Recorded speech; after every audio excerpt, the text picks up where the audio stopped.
So I also have the pleasure of introducing Penny Wohlstetter. Penny in the charter community and in the school business partnership community is almost a woman who needs no introduction. The amount of work and research that she's done for the field. She's currently a Tisch Distinguished Visiting Professor at Columbia University. She is coming from the University of Southern California, where she was both a professor and also the director of the Center on Educational Governance. She is a renowned expert on charter schools, on school turnarounds, and on public-private partnerships. She's co-directed the National Resource Center for Charter School Finance and Governance, where she's done an incredible amount of research on this topic. So, Penny, if you could come up.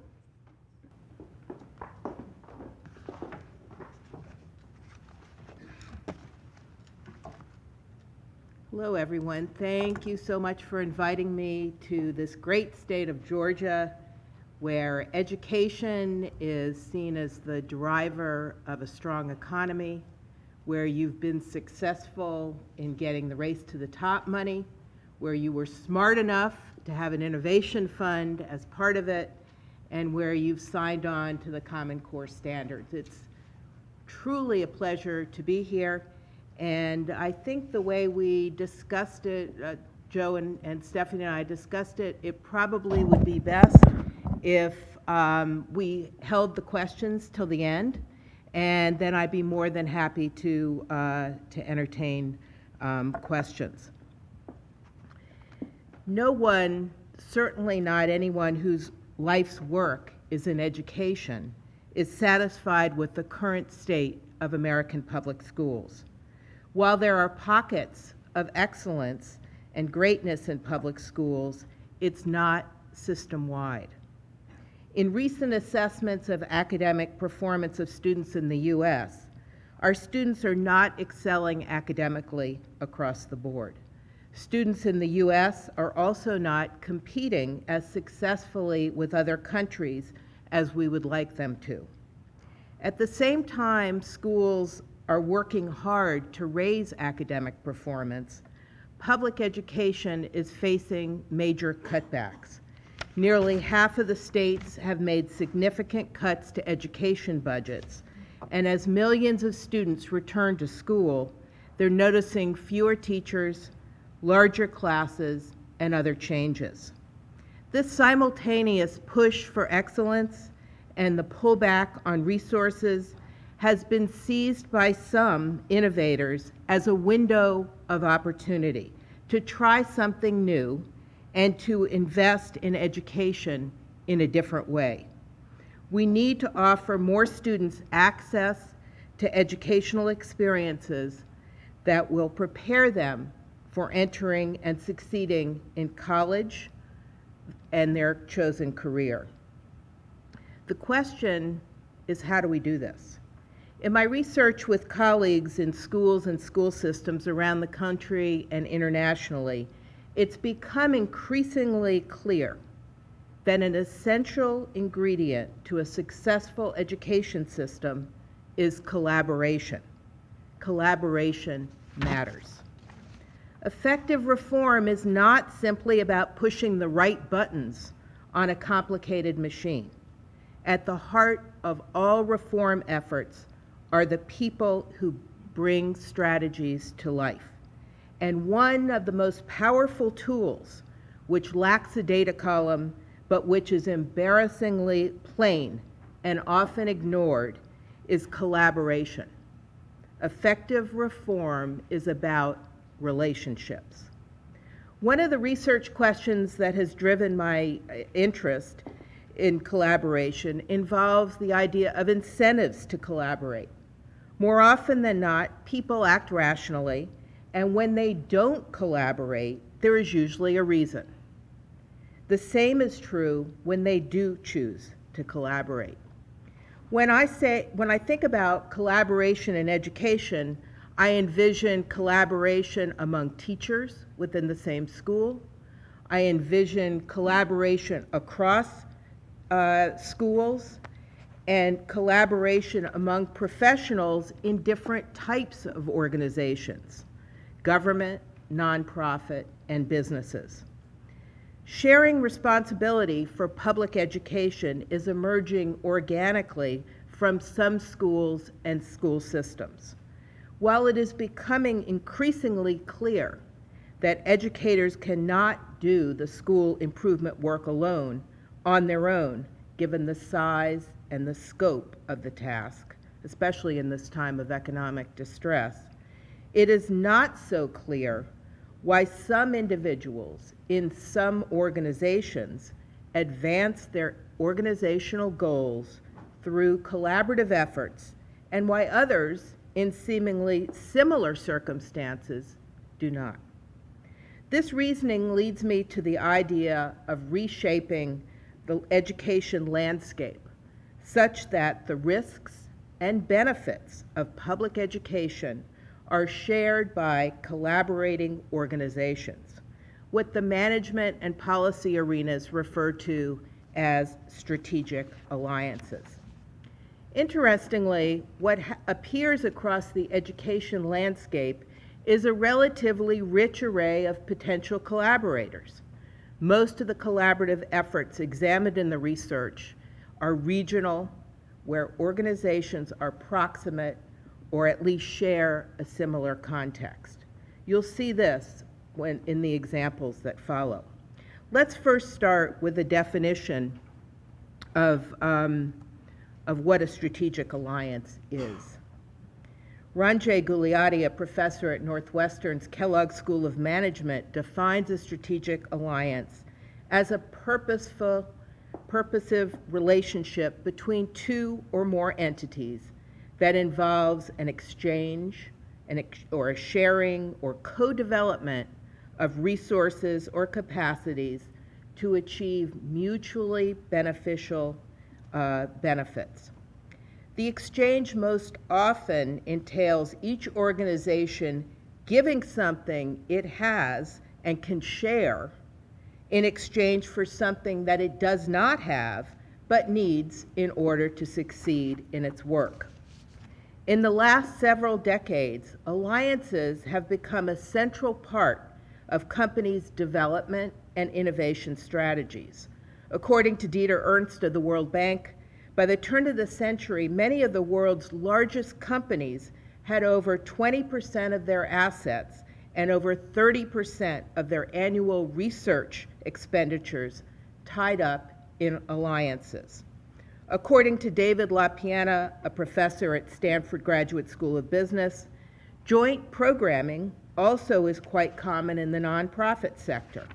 We see it when a foundation grant or government contract requires several actors to tackle a complex problem together.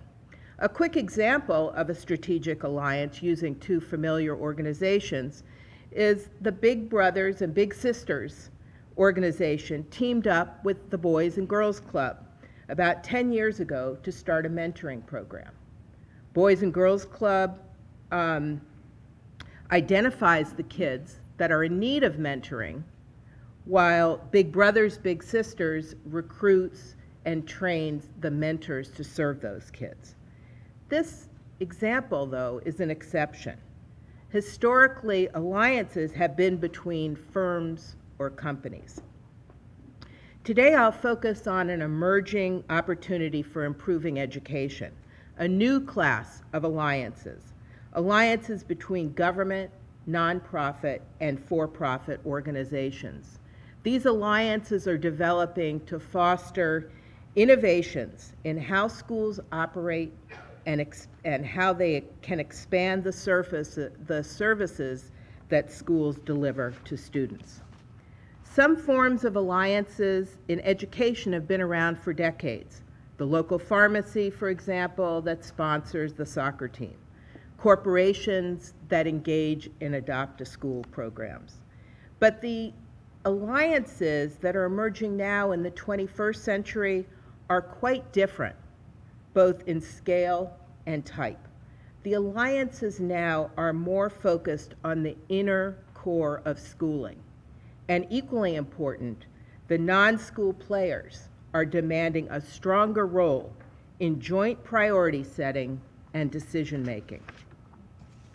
In the discussion that follows, the illustrations point to the comparative advantage of firms across the three sectors, above and beyond the specific work that each is able to do alone.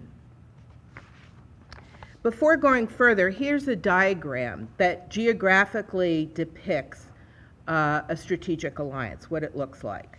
First, note the dotted lines joining the organizations. Strategic alliances are voluntary. There typically is no mandate that can effectively require an alliance to form. Alliances can also be of any number of organizations. I've just used 3 here, but it can be fewer or greater number. To date, the research on alliances has focused on how partners select one another, and not so much on the ideal number of alliance partners. The underlying assumption here is that alliances are simply as big as they need to be in order to effectively serve their clients. A second point to note in the diagram are the bidirectional arrows, which suggest a two-way flow of both benefits and risks, both to the alliance and also to the individual partner organizations.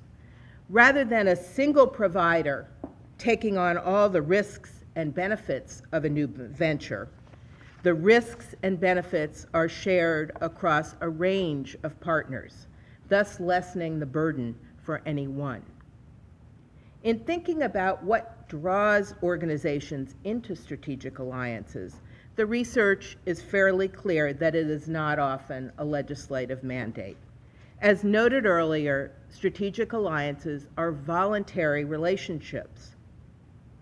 Incentives for forming alliances are multiple, varied, both internal and external to the organizations, and both civic-minded and self-serving. In research with my colleagues in public schools, we've identified 3 motivations for alliance creation: financial needs, political needs, and organizational needs, such as achieving a mission or goals. Partners might be motivated to seek out an alliance for financial reasons, to acquire additional resources. Organizations often need financial resources to provide stability as they pursue new ventures. Other times, the incentives to create an alliance may be more driven by politics.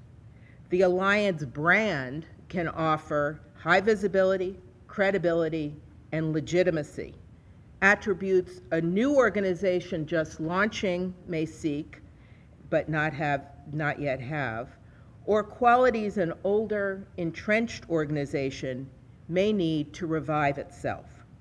From an organizational perspective, strategic alliances serve to enhance the capacity of organizations to achieve goals. Alliance members gain access to a number of otherwise unavailable assets that are critical for their continued functioning, including new knowledge, increased flexibility in the range of services offered to clients. Many times, alliance members share a common neighborhood. The partners are in effect attacking the lack of success problem many neighborhood residents face. And the organizations are tackling problems all along the lifespan, regardless of whether the residents are in school or out, whether they're employed or not, and whether they're healthy or sick. Much of the alliance research to date has examined the evolution of alliances, and the general consensus is that alliance development can be parsed into 3 phases or stages.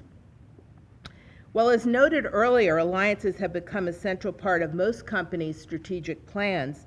They can help increase efficiencies, access new and critical resources and expertise, and they can help organizations innovate and enter new markets. A recent study reported that the failure rate of alliances in firms hovers about 50%. On the one hand, partner organizations face significant obstacles in developing successful alliances.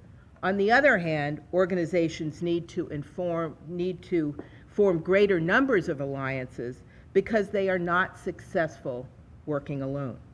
In terms of effectiveness, innovation, and competitiveness.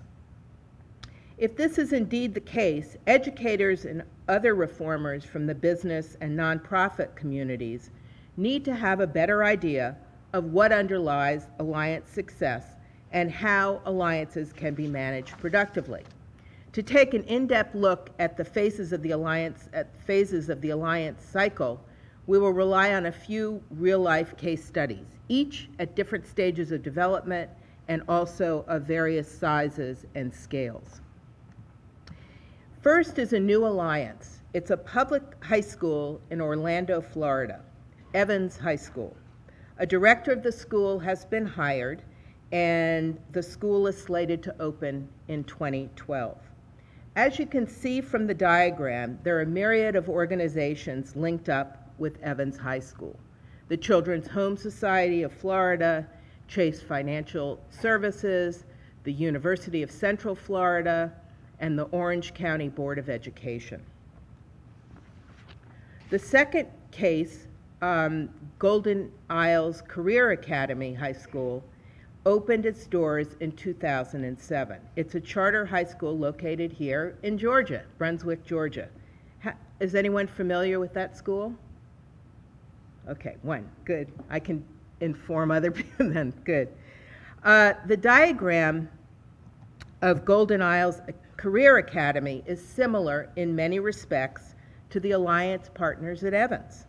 However, in examining the specific partners, one gets the sense that GICA is very much a career-oriented school with strong ties to the local and regional businesses, and you'd be right on that. The Southern Company, Georgia Power Company, Georgia Pacific, Sea Island Company, Southside Performance Learning Center, the local technical colleges, and the Glynn County School System. The Academy offers 18 distinct career curricula, from agriculture to culinary arts and welding.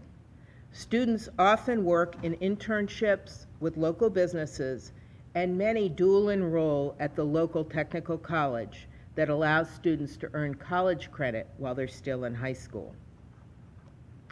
During the first phase of alliance building, common traits of successful alliances include a champion, compatible goals among partners, complementary needs and assets, and the partners' commitment and trust to one another. So in the case of Evans High School, there was a host of problems before it reinvented itself into an alliance. Very high mobility rate, 70% of the students were dropping out every year. Very low graduation rate, especially for African American males. And over 90% of the students were not receiving regular medical care. In this example, the Children's Home Society, which is part of an international network of nonprofits that's been around for over 100 years, that was the champion of the strategic alliance. The society, which provides social services to children and families, approached the school district and floated the idea of reinventing Evans High School as a community school. The proposal was to keep the school open from 7 in the morning until 9 at night and at least 6 days a week, and to offer services mostly free to the community.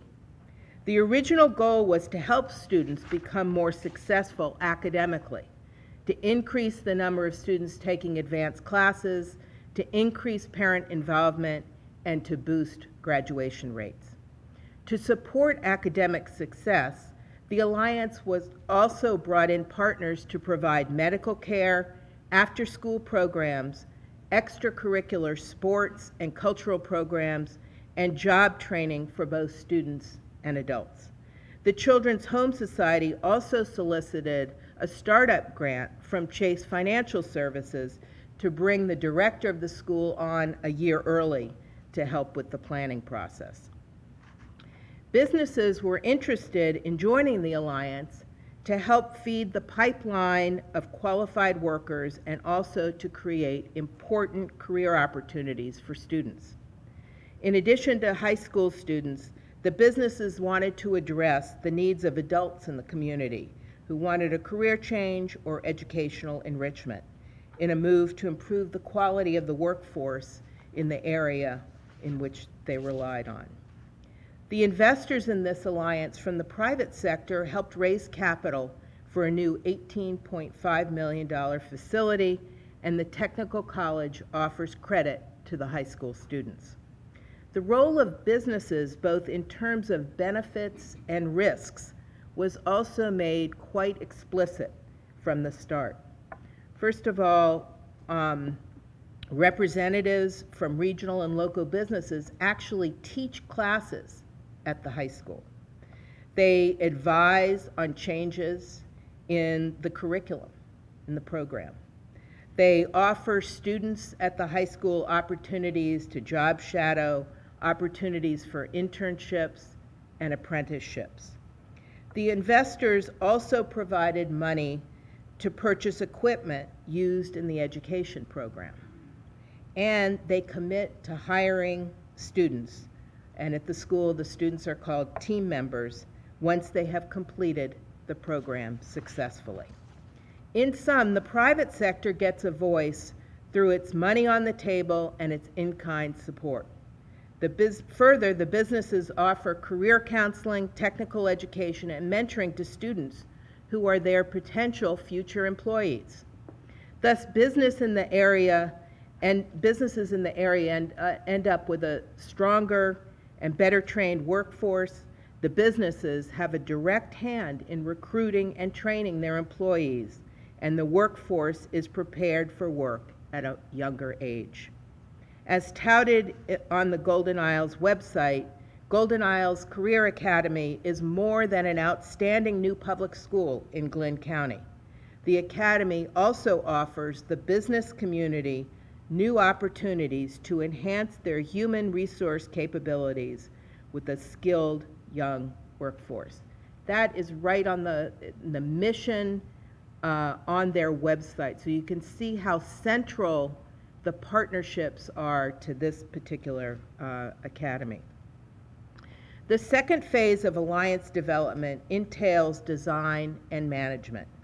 The initial coming together of partners involves some degree of natural convergence of interests.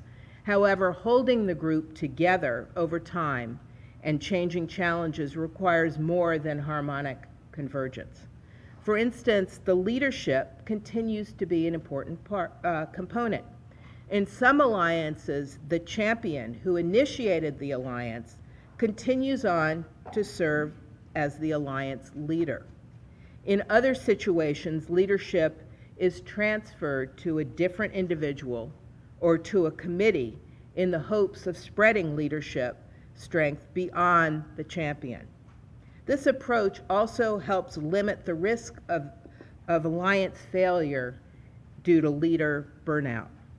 In addition, when you change the leadership, you offer opportunities to a new leader with a different set of skills, one more suited perhaps to the activities of the second phase. Among the key activities in the second phase of the alliance cycle are setting up structures and processes to govern the alliance. Consider, for example, the Career Academy in Georgia. The board of directors of the school, according to its bylines, is comprised of representatives from all the various constituencies of the alliance. The county, someone from the county school system, the two community colleges where the students attend, parents of students in the academy, and business representatives. And one of the business representatives has to be from the Chamber of Commerce.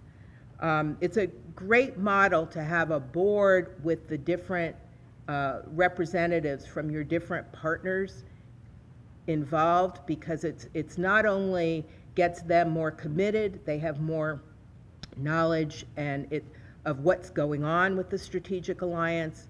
It also is a good communication channel. Each of those board members end up being a liaison between the strategic alliance and the particular partner.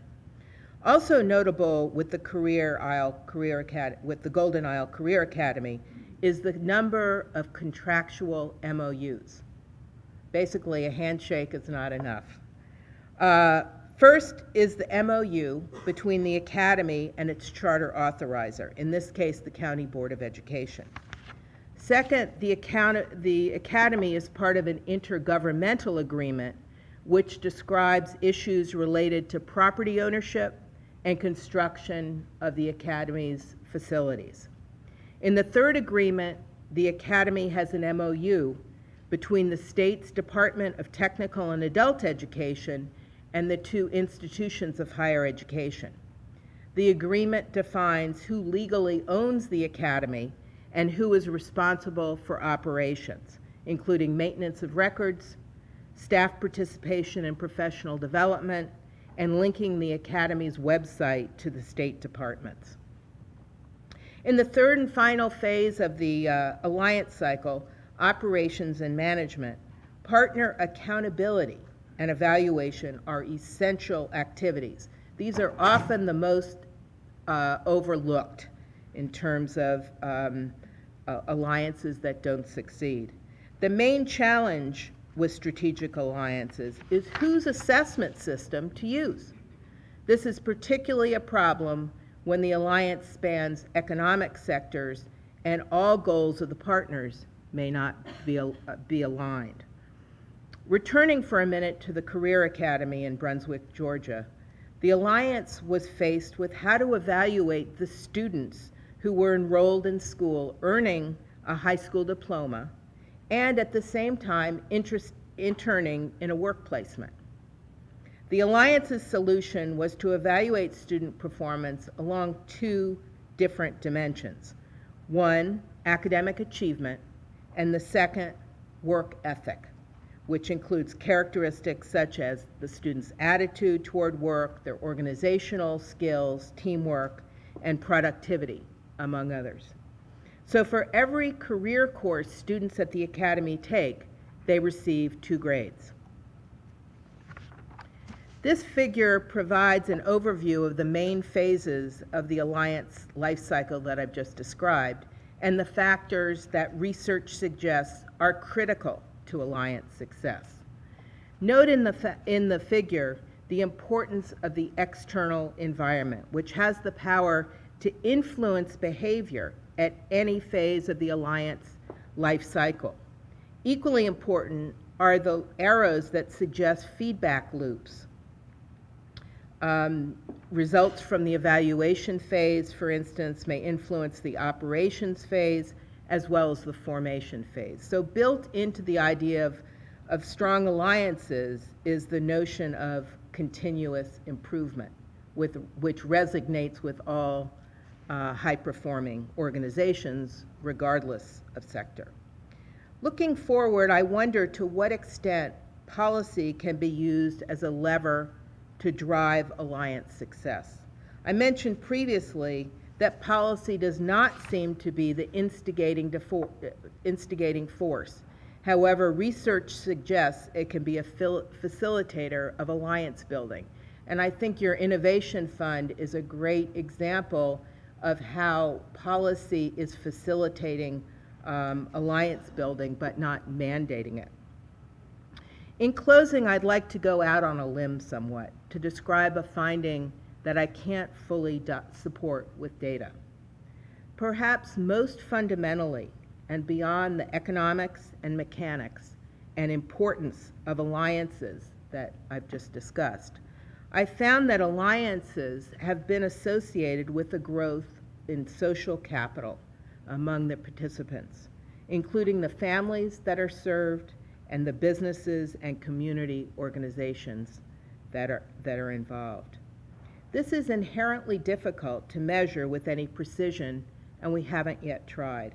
But anecdotal evidence suggests that the circumstances of working together across organizational lines expands the breadth, depth, and complexity of social networks. Educators and businessmen and businesswomen find themselves interacting with a greater variety of people on matters of mutual interest. The values of this synergetic feature is hard to estimate, but I think it may be non-trivial. At the end of the day, these enterprises are trying to do more than is currently expected of even the best educators, and that is what makes them and this topic so important. In summary, there are forces that may work against alliances, at least in the short term, and the development of the kind of alliance-oriented approach I've argued for today may not come easily, but is it indispensable? In closing, I'm reminded of an African proverb. If you want to go quickly, go alone. If you want to go far, go together. Thank you.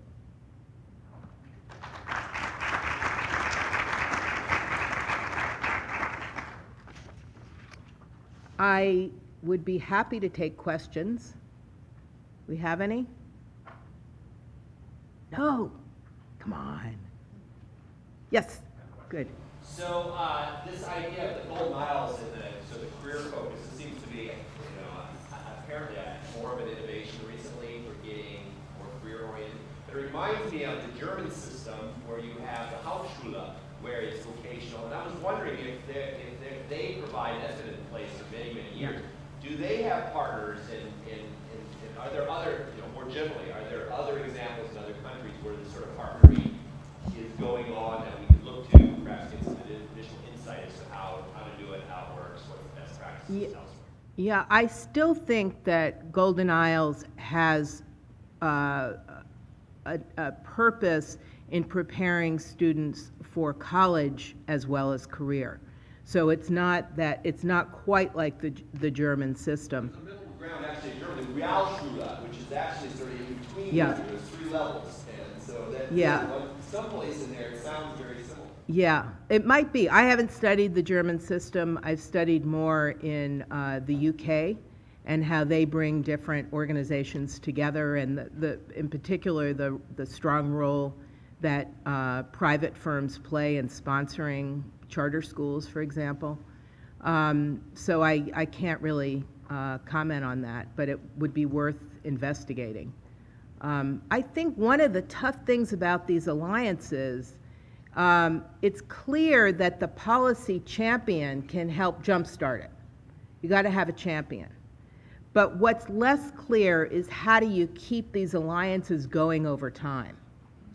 And one of the things that we've noticed is that the alliances that are sustained over time have included participation in the alliance beyond the top level of each organization. So the deeper you get into the organization and involve participants, the less it matters if there's a leadership change, for example, because the history of the alliance is now embedded in more than one person's mind. So that's one thing about sustaining these alliances that I think is critical, is that you don't want a situation where there are basically 5 people, the 5 leaders of your organization, carrying the burden of the alliance. You want the knowledge and information and communication to go way deep. Yes? Uh-huh. How are they doing now, as far as their evaluation? Are they effective? And the other question is, how do they measure what's their evaluation? I don't know that. I don't know the answer to that. I think I would direct you to someone specifically at the school to find out. Do you know the answer? Okay. I know at least one answer. I was residential college, and the technical college system has a 10-point work ethics curriculum that we evaluate, and 50 group score from 6 grade, with 2 being average, 3 being down and 1 being attitude, parents, character,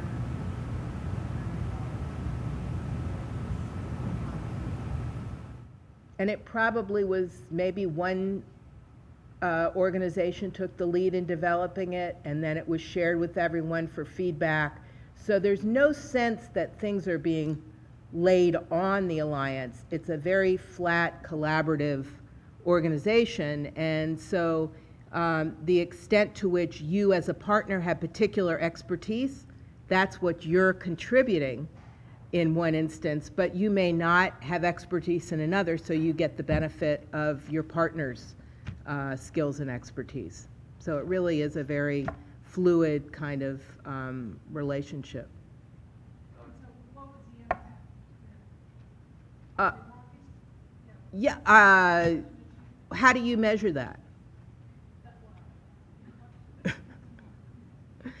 It's sustained, it's still there. The MOUs are in position. They've got all the key ingredients, and they are in the business of continuous improvement. The partners have stayed with it since 2007 when it opened, and students are engaged.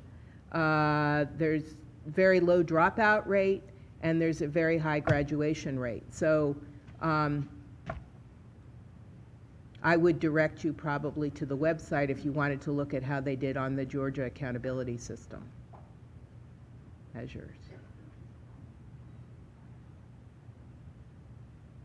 Yes? If I may, I actually wrote the charter for that school, All right. and I wrote all the MOUs she just referred to, and I can tell you they're doing great, and I'd be happy to, I'll be your point of contact if you want to eyes on the ground about how they did it. The Savannah Tech representative is right. We stole, with permission, the technical college system's work ethic rubric.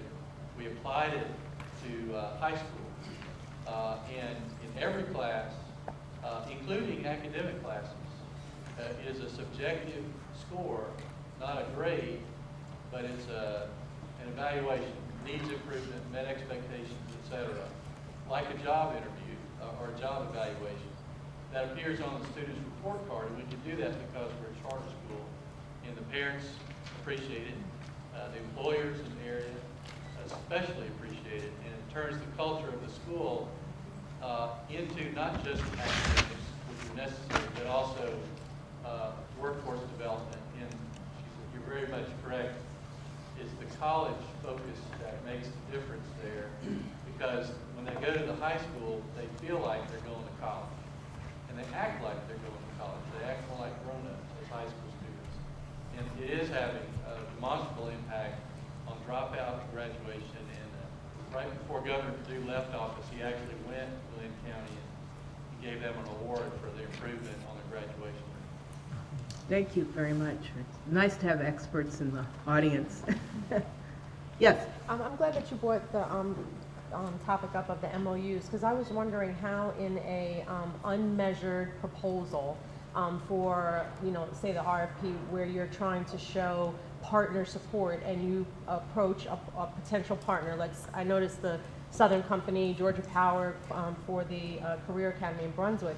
What are you enticing them for when there's no results? You're basically asking them for faith in the alliance, right? So you have all these measurable things, but it's hard to imagine, and I'm curious to figure out how you do that, to convince someone to sign an MOU, which in all MOUs I've ever seen seem binding, and they could be non-binding, but they feel binding nonetheless.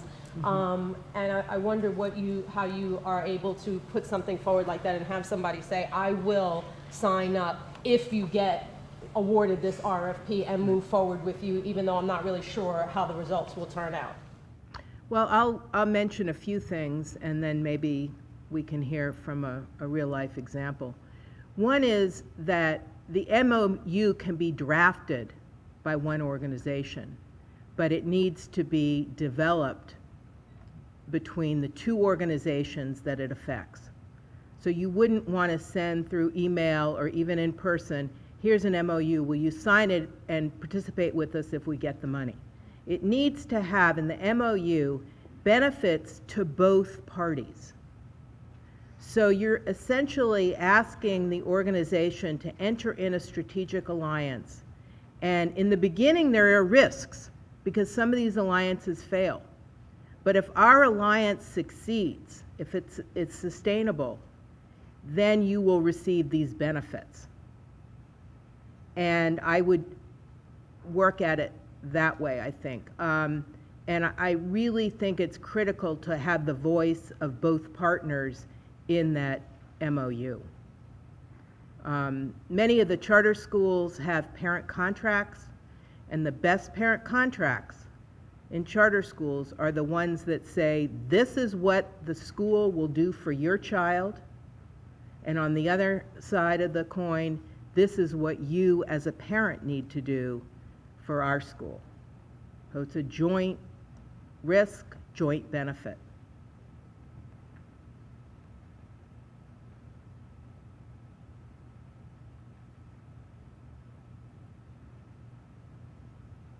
I kind of like the way the Golden Isles solved the evaluation problem. In schools, we're so, by necessity, our accountability is driven by test scores. So we can't give that up as educators. We know that we are measured by that. In the business community, it's a different metric. It's a metric about profits. It's a metric about training employees and keeping them. And you can see how Golden Isles solved that problem, probably through people talking from the different organizations. What is significant to you? How would you measure success? And listening to both sides and then coming up with a solution that really satisfies the two different organizations. I thought it was a brilliant example of that. Any other? Yes. I would offer too that in terms of an MOU, that it's very helpful to have a scope of work that's very clear, very precise, and out of that scope of work, there is a detailed work plan, a budget, maybe a budget narrative, and it's the combination of those documents that really breathe life into an MOU. And adds to the understanding of what the partners are bringing to the table, and adds to what you talked about earlier, really greater clarity on those common or complementary goals. Yeah. That's a good point. I also would argue that the MOU shouldn't be carved in stone. It ought to be flexible. So if you run into a problem, return to the MOU and adjust it. Just have to decide when it needs to be adjusted. You don't want to do that for micro, little bitty things. But do consider it to be an active living document that is flexible and can change as your needs change. Yes?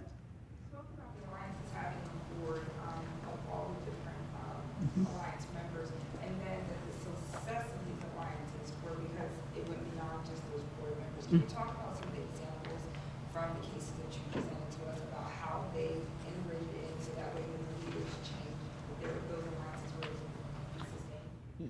Yeah, the board the board had representatives from the different organizations, and the representative on the board was the liaison with their own organization. So it was their job not only to attend board meetings, but think of constructive ways of spreading the information and communicating the information that came from the board widely within their organization.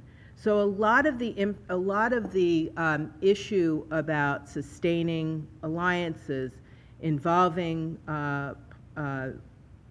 members of the organization revolves around communication. And there are different ways that organizations have decided to communicate what's going on in the alliances. For example, whether you're a business or you're a school, you've got bulletin boards. So designating a specific bulletin board in your place of work as the alliance board where you can put up interesting things that are happening. Pictures of kids at their internships, pictures of kids working at school in a related class, kids at the technical college. So some kind of a spot that people know to go to get informed on what's the latest thing about going on with the Alliance. Other alliances have created newsletters that goes out to all members of the Alliance. Now with email and the internet, that's easy to do. You know, the first thing you'd probably want to do is to create a listserv. And again, that would likely be up to the board member to decide who in their organization's best to create that listserv. But once that's done, that begins to affect members getting involved.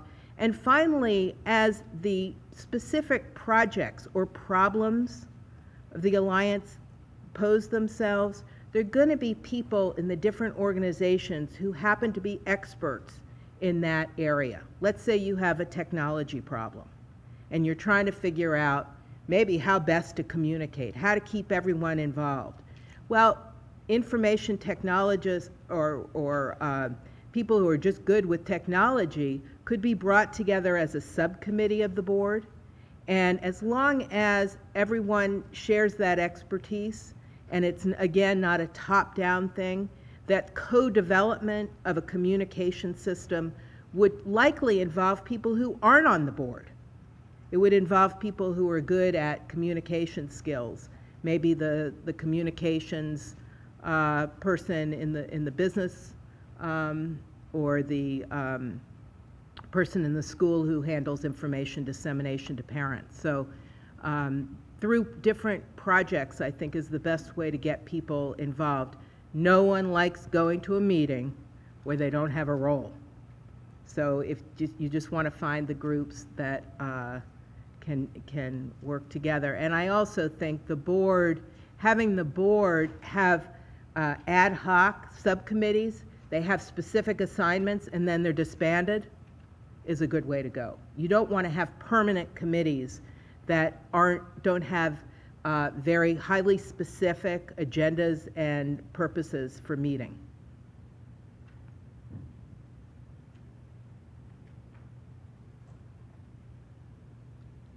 Yeah, sure. Just to tie back to the discussion about the MOU.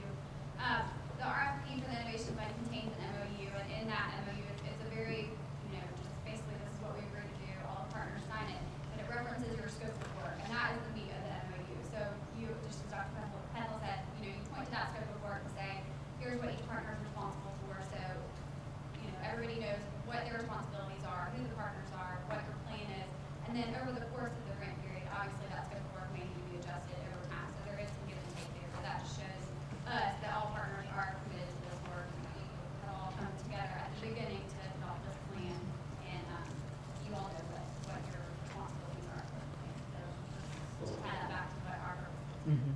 Great. Do you ask for who's the champion? Yes, there's a lead partner. Great, great. Need someone to... Anything else that I can do to help you with what's before you? Okay, I look forward to hearing about the Innovation Fund later, and I think Stephanie's going to come up and introduce a video. Thank you, Penny, and her contact information is up here. She's fantastic to work with. If you have any questions, please don't hesitate.